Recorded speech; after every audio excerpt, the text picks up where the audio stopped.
But here's the real question. Is this a genuine moment of unity and progress for Black America? Or is it a masterclass in political theater designed to reshape his legacy and solidify his base before the battles ahead? The answer may depend on which side of the aisle you're sitting on, because this speech wasn't just about history. It was about power, perception, and the politics of credit. From dead country to hottest country in the world, President Trump wasted no time establishing his central thesis. America, under his leadership, has experienced a historic turnaround. He painted a stark before and after picture, contrasting what he described as a dead country under his predecessor with a thriving economic powerhouse today. Just over 1 year ago, we had a dead country, Trump declared. We were dead as a doornail. We had an idiot as a president. He didn't stop there. He claimed the previous administration allowed 25 million people into the country, many of whom should not have been there, including murderers and others. This rhetoric, blunt, inflammatory, and unfiltered, has become Trump's signature style, and it resonates deeply with his base while drawing sharp criticism from his opponents. But beyond the attacks, Trump pivoted quickly to economic wins. He highlighted that the stock market has hit 53 all-time record highs since the election. The Dow Jones broke 50,000 for the first time ever, and the S&P 500 surpassed 7,000. Milestones experts said would take 4 years, but Trump claims were achieved in just 1 year. More Americans are working today than at any time in American history, he said, emphasizing that African American employment has increased by 182,000 since he took office. He also claimed that nearly 500,000 Black Americans have rejoined the labor force, and that wages have increased by $1,000 to $5,000 per year, faster than inflation. The first-term legacy: criminal justice reform and economic opportunity. Trump took significant time to remind the audience of his first-term accomplishments, particularly those that directly impacted Black communities. He highlighted 3 major initiatives. 1. Criminal justice reform. Trump described criminal justice reform as a decades-long goal that eluded politicians for 30 years. He recounted how a group came to his office asking for help, and how he personally secured the 5 conservative Senate votes needed to pass the legislation. They needed 5 conservative votes in the Senate, Trump explained. 5 conservative white votes in the Senate, and all 5 were totally against it, and I called them up. He singled out Senator John Kennedy, who he said was initially opposed but became a tremendous help after their conversation. Trump framed this as a testament to his deal-making ability and personal influence. We got criminal justice reform done and approved, and nobody thought it could be done, he said. And it's no wonder that in 2024, we won more African American votes than any Republican president in history. 2. Historically Black colleges and universities, HBCUs.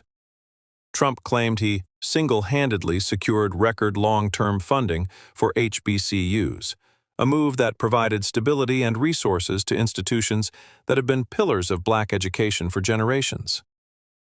3.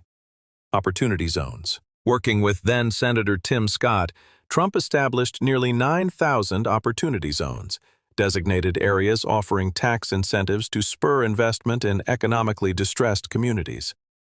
This initiative was designed to bring jobs and capital to underserved neighborhoods.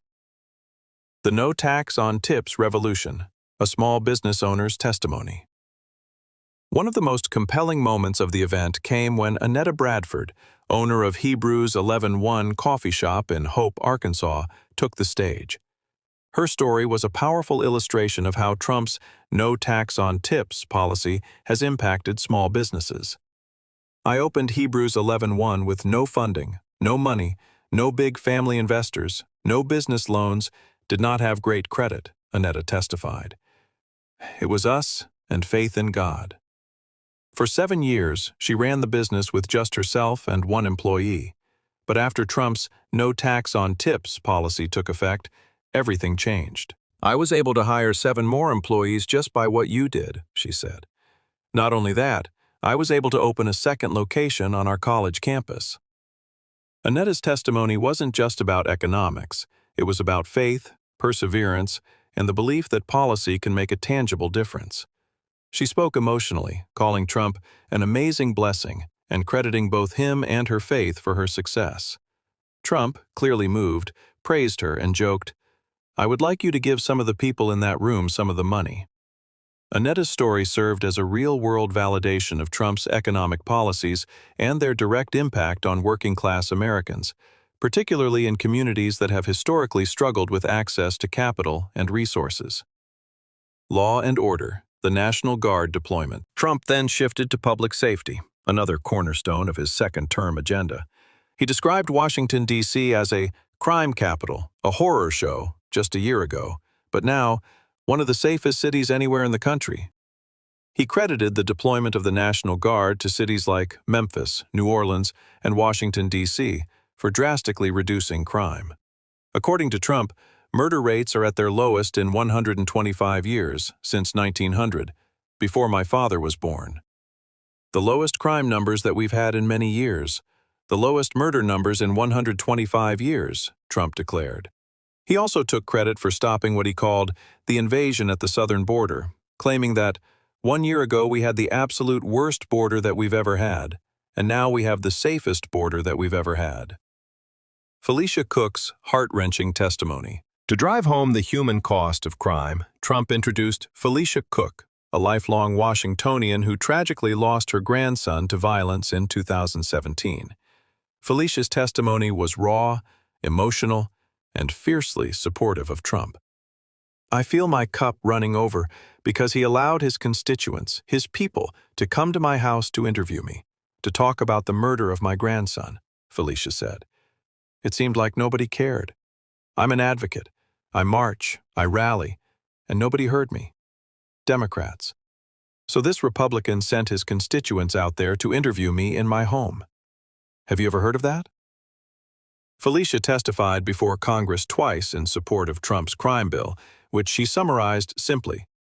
If you kill somebody, you take a life, you do life. You do harsh crime, you do harsh time. That's simple. Her most passionate moment came when she directly addressed Trump's critics. "I love him. I don't want to hear anything you say about racist stuff. Don't be looking at me on the news hitting on me because I'm standing up for somebody that deserves to be stood for. Let him do his job. He is doing the right thing." The room erupted in applause. Trump, visibly moved, joked, "Felicia, you have my endorsement. You're running for office, right?" Felicia's testimony was a powerful counter-narrative to critics who accused Trump of not caring about black communities. Here was a black grandmother, grieving and angry, publicly thanking Trump for listening when she felt no one else would. School choice, the education revolution.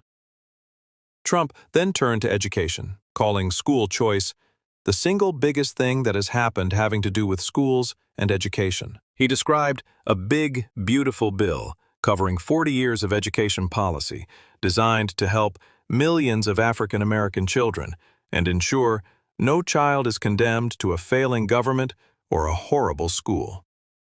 To illustrate the impact, Trump introduced Greta, a Texas mother who lost her son to drug-related violence at a school where he didn't have any voice. Greta's testimony was emotional and deeply personal. "In my zip code, it feels like we were locked in a cage," she said. "Being locked in a cage, you cannot get out. Because of all of the things that you are doing for education, now we can get out and soar. Our children can have a chance to be prosperous, just like other children." Greta's daughter, standing beside her, is now thriving in private school and on track to become an anesthesiology nurse, thanks, Greta said, to scholarships and school choice. "Changing education changes everything," Greta declared. "Scholarships were a big part of that." Trump responded warmly. "Thank you, Greta. Wow, so nice. Thank you very much." While Trump's speech was framed as a celebration of Black History Month, it was impossible to ignore the political undercurrents. This was not just a ceremonial address, it was a strategic repositioning, claiming credit. Trump repeatedly framed himself as the singular architect of Black America's recent gains. He used phrases like, "I single-handedly secured," and nobody thought it could be done, to emphasize his personal role. This is classic Trump, taking maximum credit, often at the expense of acknowledging broader coalitions or bipartisan efforts. Critics will argue that criminal justice reform, for example, was the result of years of advocacy by activists, bipartisan lawmakers, and organizations like the ACLU. Trump's role was important, but was it single-handed? That's debatable. Trump didn't hold back in attacking his predecessor, calling him an idiot and claiming he didn't win the election.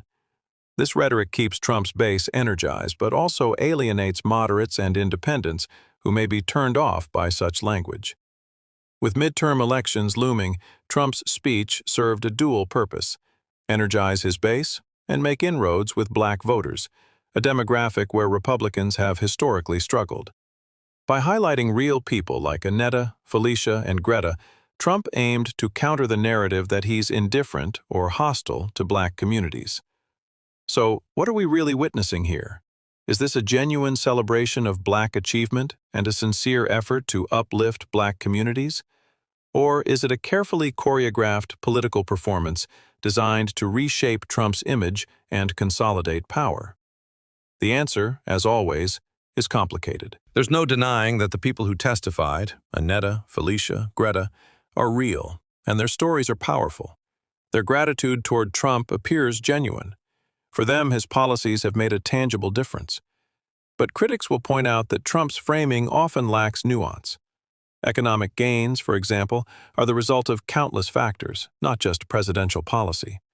And while criminal justice reform was significant, its implementation and long-term impact remain subjects of debate. Moreover, Trump's inflammatory rhetoric, calling his predecessor an idiot, claiming the election was stolen, attacking lunatic Democrats, undermines any message of unity. It's hard to celebrate shared history when the language is so divisive.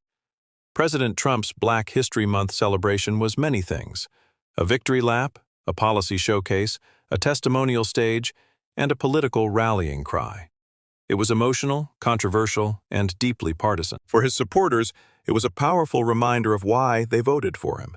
Because he delivers results, fights for forgotten communities, and doesn't back down. For his critics, it was another example of Trump's tendency to claim all credit, attack all opponents, and frame every issue through a political lens. The truth, as always, lies somewhere in between. What's undeniable is this: Trump knows how to command a room, craft a narrative, and make people feel seen. Whether that translates into lasting policy change or genuine unity remains to be seen. But one thing is certain: this Black History Month celebration wasn't just about the past. It was about the future, and who gets to define it.